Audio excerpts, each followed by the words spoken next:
So yun guys, magandang araw naman mga ka-Legend Trackers natin dyan na mga nasa biyahe pa.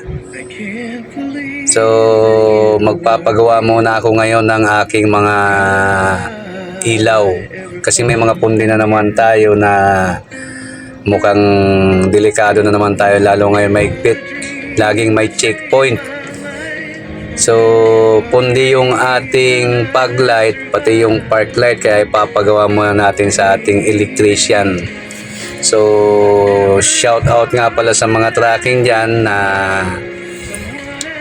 kung gusto nyo magpagawa dito sa aming electrician, pwede ko itong i-recommenda sa inyo kung masisiraan kayo dito sa banda, dito sa may Ligaw area. Ang mga Legend Trackers dyan, mga partner, mga buddy, mga iba-ibad natin dyan ng mga grupo ng tracking. Kung napapanood nyo man to, pwede ko itong i-recommenda sa inyo itong naggagawa ng aming mga ilaw, electrician sa aming mga truck. So hindi ako mapapaya sa inyo dito sa aming electrician. So pinapagawa ko nga yung ilaw kasi nga laging may checkpoint. So mapapansin nyo, wala tayong ilaw sa fog light sa kanan. So, napundi yan nung papawi kami dito galing Maynila. Pati park light nawala rin.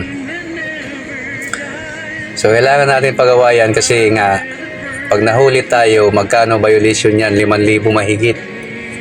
So sayang yung pera na mapupunta lang dun sa pangtubos.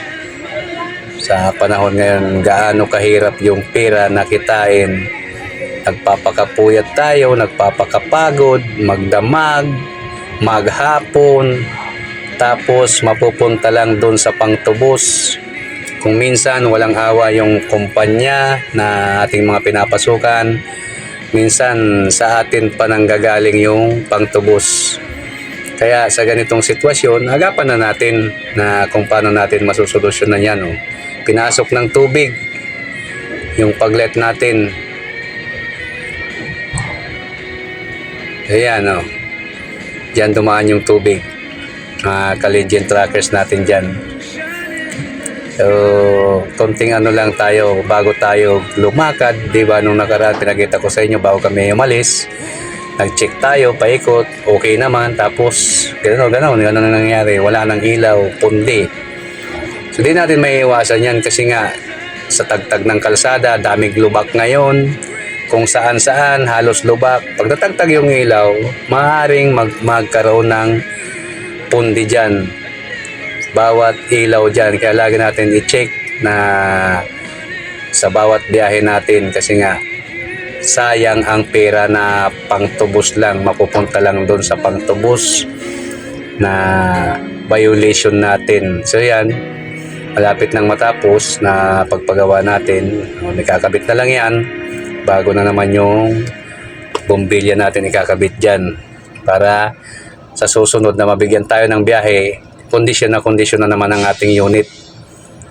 So yan, shout out sa gustong magpagawa dito, PM nyo lang ako, i-chat nyo lang ako kung dito sa bahaging area ng Ligaw, troubleshoot yan sa mga wirings,